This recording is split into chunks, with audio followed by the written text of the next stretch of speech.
Hi hello good morning, कैसे हो? ये बताएंगे तुमको कंपिटेंट होस्ट क्या होता है। तो मैं शुरू कर रहा हूं।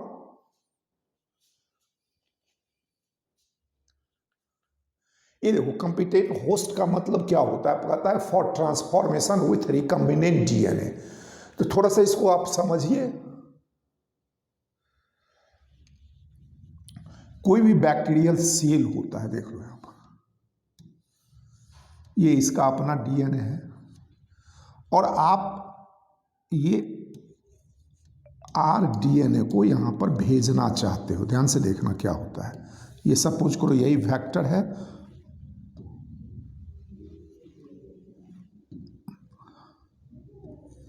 ये जीन ऑफ इंटरेस्ट है, तो ये डीएनए मटेरियल है। क्या होता है यहाँ पे, नॉर्मल केस में कोई भी सेल जो है ना इजीली एक्सेप्ट नहीं करता है, लेकिन आपको भेजना है तो भेजने के लिए उसको क्या करना पड़ता है, कंपिटेंट बनाना पड़ता है। होता क्या है कि ये पढ़े हुए डीएनए मॉलिक्यूल्स जो होता है हाइड्रोफिलिक होता है। क्या होता है? हाइड्रोफिलिक, यानी ये वाटर सोल्यूबल होता है। सवादी पढ़े हो, सेल का जो प्लाज्मा मेम्ब्रेन होता है वो फॉस्फोलिपिड्स का बना होता है। तो ये सिर्फ अलाउ किसको करता है, जो लिपिड्स में सोल्यूबल होता है, जैसे ऑक्सीजन हो गया, कार्बन डाइऑक्साइड हो गया। दूसरा, ये डीएनए देख लो क्या होता है, निगेटिव चार्ज होता है, एसिडिक होता है। तो ये हाइड्रोफिलिक है। तो इसको अंदर ले जाने के लिए पहले उस सेल को क्या किया जाता है, कंपिटेंट बनाया जाता है। और सेल में क्यों भेजते हो हम बताएंगे क्या होता है। तो क्या किया जाता है, इस सेल को जिस कल्चर में रखे हुए हो, इस सेल को ग्रोन कराए हो, उसी में थोड़ा सा डाइवायलेंट केटाइन रखा जाता है। जैसे तुम्हारा ये कैल्शियम+2 या मैग्नीशियम, देख लो ध्यान से देखना क्या हम बोल रहे हैं। इसके चलते क्या होता है, यहां पे प्लस चार्ज इस सेल पे बढ़ जाता है। दूसरा क्या होता है, सेल में पोर हो जाता है और इसी पोर के थ्रू क्या होता है, ये डीएनए सेल के अंदर चला जाता है। इसी को कहा जाता है कंपिटेंट होस्ट। अब यहां पर क्या होता है, सेल में जो भेजे हो, ट्रांसफॉर्मेशन का मतलब क्या हुआ, अब ये जो जीन ऑफ इंटरेस्ट है जब तक इस सेल में नहीं जाएगा, यहां अटैच नहीं होगा, तो ये अपना कैरेक्टर कैसे एक्सप्रेस करेगा। तो जब ये सेल के अंदर चला जाता है, बाहर से कहाँ चला गया, सेल के अंदर। सेल के अंदर अगर सपोज करो आप vector less gene of interest भेजे हो, तो उसके उस सेल के डीएनए से उसको अटैच होना पड़ेगा। और जब वो अटैच हो जाता है तब वो अपना कैरेक्टर क्या करता है, वो डीएनए एक्सप्रेस करता है। तो इसी प्रोसेस को कहा जाता है ट्रांसफॉर्मेशन। समझ में आई मेरी बात? अब देखो, कहता है competent host is essential for transformation with recombinant DNA. कहता है DNA is a hydrophilic and negative charge molecules can not pass through cell membranes.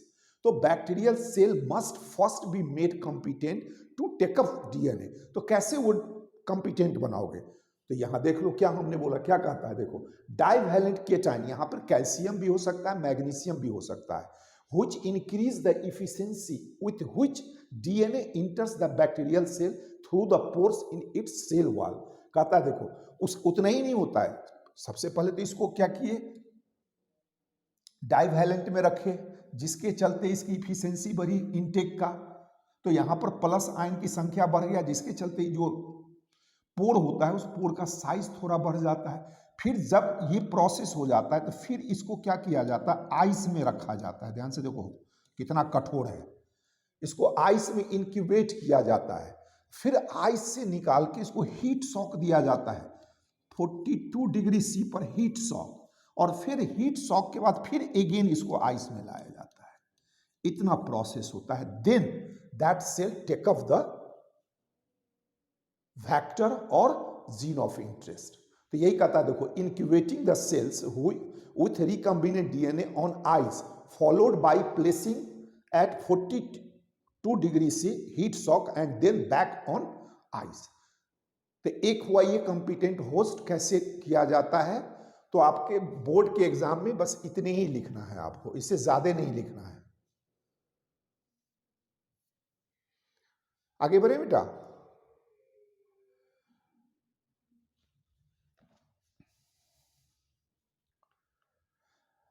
अब देखो यहां पे क्या होता है, कोई भी सेल में या तो आप उस जीन ऑफ इंटरेस्ट को वेक्टर के थ्रू आप भेजते हो या विदाउट वेक्टर भी होता है। तो यहां पर क्या कहता है, देखो डायरेक्ट और वेक्टरलेस जीन ट्रांसफर। तो क्या क्या मेथड होता है, तो सबसे पहला मेथड दिया है माइक्रो इंजेक्शन। थोड़ा सा समझो इसको क्या होता है। ये directly injected into the nucleus of an animal cell. ये माइक्रो इंजेक्शन सबसे बेस्ट मेथड होता है किसके लिए, तुम्हारा एनिमल सेल के लिए। अब देख लो क्या होता है, ये एनिमल सेल है, ये एनिमल सेल का न्यूक्लियस है, यहीं पर ये डीएनए है। मान लो तुमको सिर्फ वेक्टरलेस जीन ऑफ इंटरेस्ट भेजना है, तो ये सपोज करो जीन है, जीन ऑफ इंटरेस्ट है, ये जीन ऑफ इंटरेस्ट है। क्या है ये,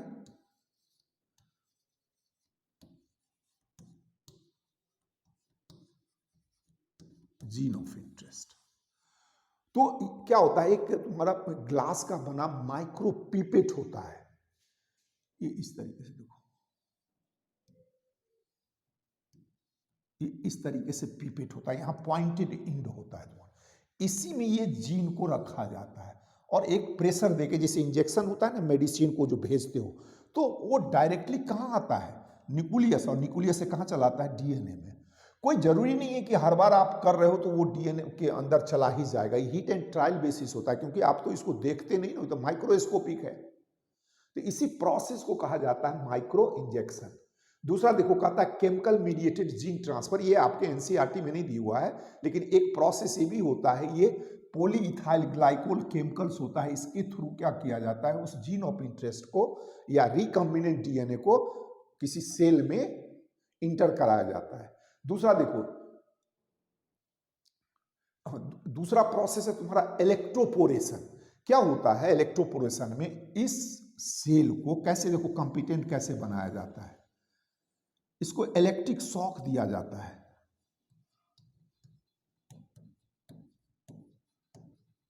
जैसे इलेक्ट्रिक शॉक दोगे तो क्या होता है, इस प्लाज्मा पर इस तरीके से पोर बन जाता है, ठीक है। और जैसे पोर बनता है तो ये जीन ऑफ इंटरेस्ट यहां पर अटैच हो जाता है,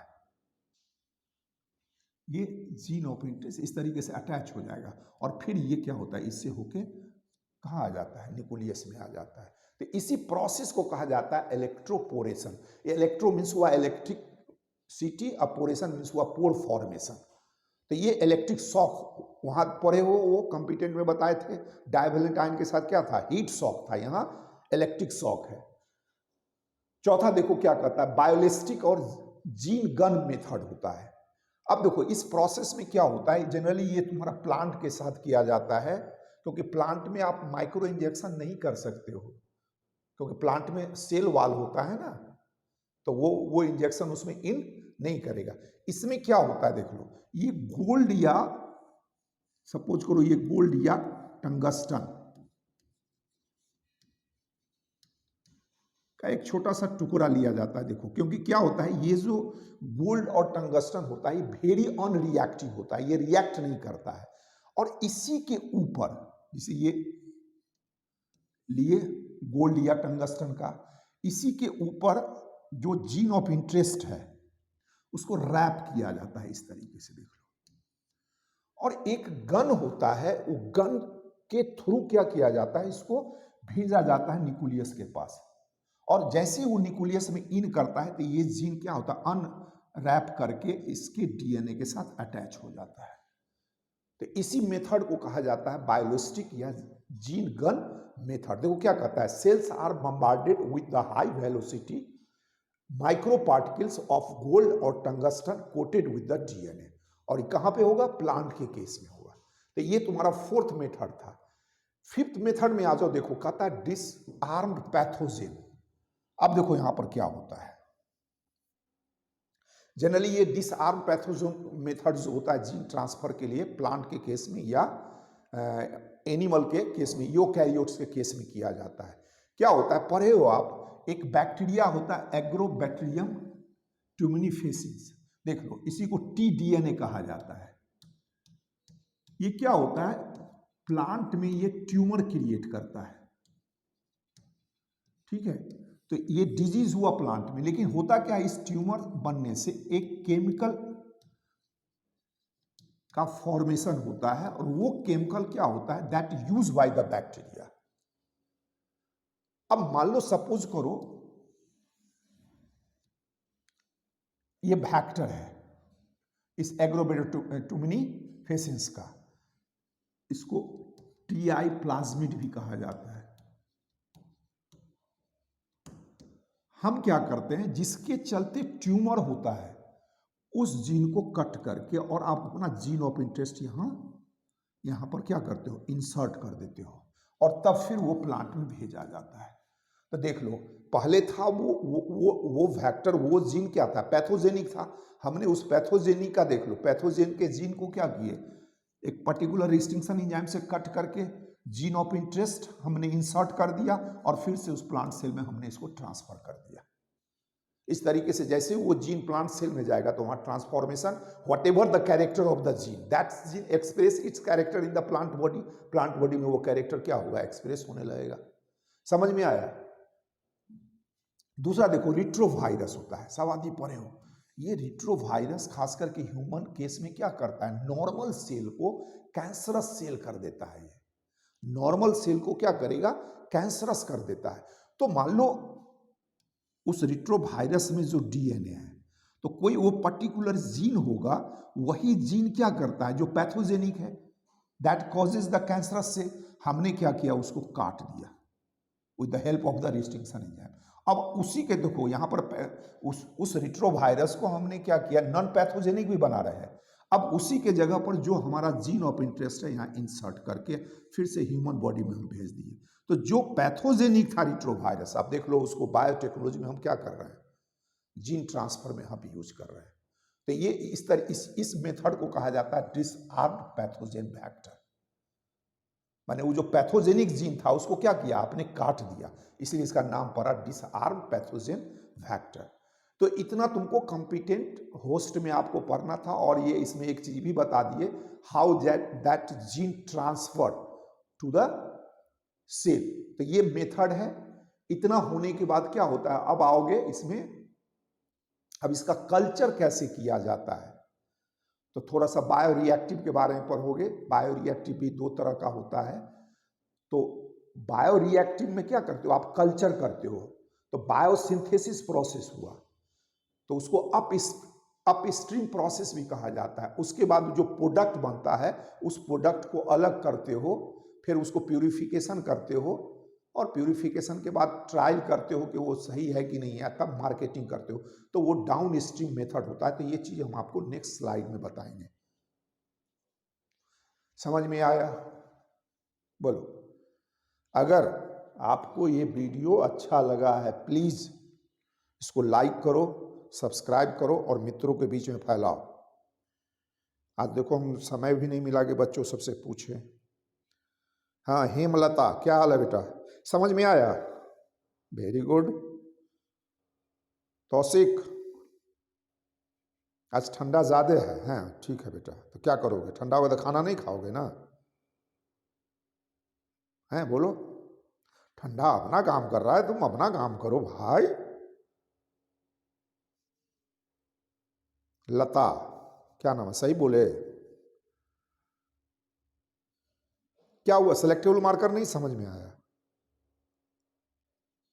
एक बार फिर से उस वीडियो को देखो, समझ में आ जाए। ये कॉम्पिटेंट होस्ट समझ में आया? हाँ हाँ बेटा, वो पॉलीमेरेज चेन रिएक्शन भी बताएंगे, पीसीआर बताएंगे, वो कोई खास नहीं है उसमें। हाँ, ये बायोटेक्नोलॉजी खत्म होने बाद तुम्हारा सेकंड इसका पार्ट जो है एप्लीकेशन, वो बताएंगे, तब इकोसिस्टम में जाएंगे हम। ठीक है बेटा। अरे बोर्ड, तो बोर्ड की चिंता नहीं, नीट की तैयारी करो ना। नीट की बस जो एनसीईआरटी में दिया है, हम भी कोशिश करते हैं कि आपका जो एनसीईआरटी में है उसको एकदम कैच करते हैं। थोड़ा सा एनसीईआरटी से थोड़ा सा हम बियॉन्ड जाते हैं। जैसे एनसीईआरटी में देखोगे ये नाम नहीं दिया हुआ है, इलेक्ट्रोपोरेशन, लेकिन फिर भी हमने आपको बता दिया। ठीक है बेटा।